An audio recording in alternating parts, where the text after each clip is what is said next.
Have you ever had some type of bacterial infection or a wound that wasn't healing, or just a cough or something that you just couldn't give over? You didn't really want to take over-the-counter antibiotics because of everything that they do to your body, but you didn't feel like a lot of the elderberry and things like that were strong enough. Well, today I'm going to show you how to make an herbal antibiotic. My name is Amanda and I'm from the Wild Herbal, and there is a concoction of herbs that we're going to use that makes a very strong antibacterial tincture. So if you're fighting with something, like if it's a cough or something that's just not going away, or it's a virus that it's just been going on and you're not seeing any results from what you're taking, or you know that you have something bacterial and not viral that you're fighting, this is a herbal heavy hitter. I tend not to use it very frequently unless I know that I'm dealing with something that's really strong. It's kind of something that I save for the last, just to get my body clear of whatever I'm fighting. So we are going to start off again with a 1 to 5 tincture. I am making 60 ounces of this because I have 5 kids and we do deal with a lot of sicknesses, and we have friends and family that we give it to as well if they're sick or fighting something. We are going to be using the herbs golden seal, bone set, olive leaf, astragalus, myrrh, and I'm also going to be adding in a little bit of usnea, but that is not, you're not going to see usnea here. Usnea is a lichen. It does not tincture very well with other herbs because it needs 200 proof vodka. Nothing else will actually draw off the properties for it. So I actually make usnea tincture separately, and then when I am all done with my tincture and I have strained it, I will add a half an ounce and put it in my tincture and let it settle together, but I do not put it in there before that. So I actually mixed up all of these herbs a couple days ago when I had a bunch of herbs out and I knew I needed to make this antibacterial tincture. So I have all of my herbs in here, and I'm going to tell you exactly what herbs are in here and why as I put them in my jar.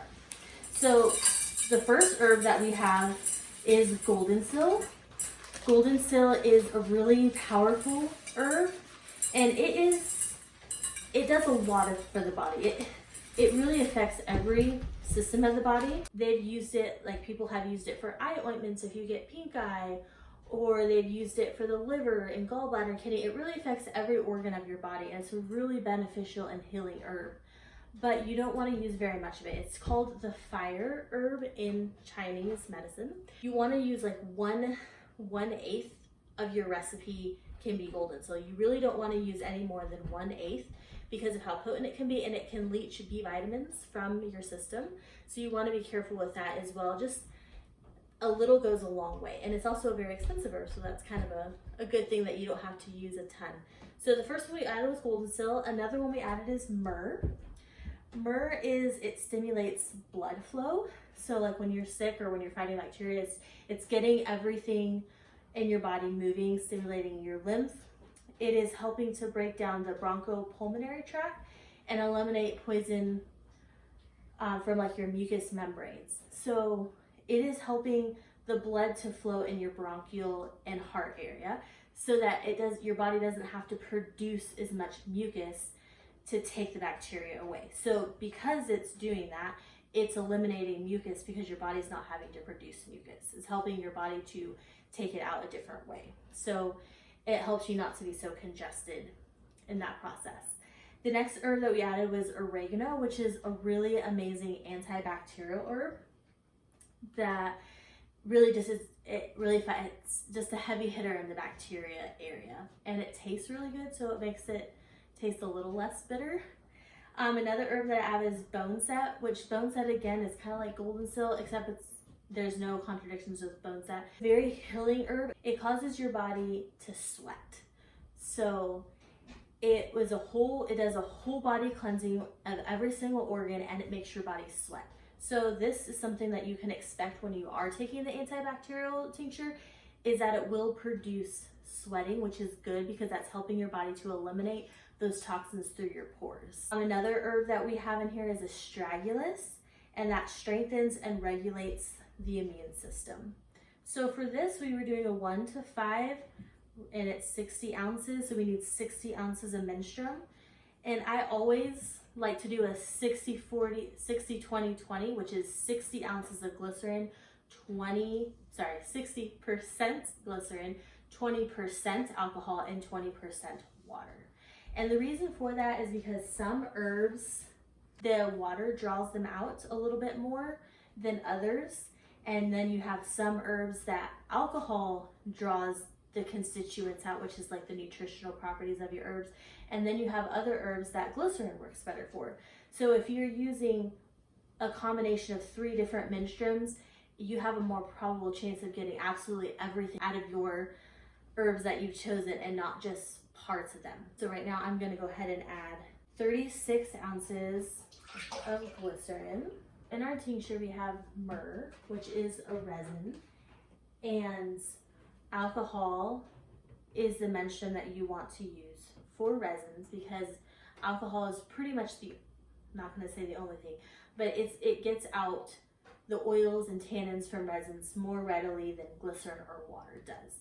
And then we have also astragalus in this tincture, and astragalus is a root, but it's very water-based. So water actually works better to draw everything out of astragalus than alcohol or glycerin does.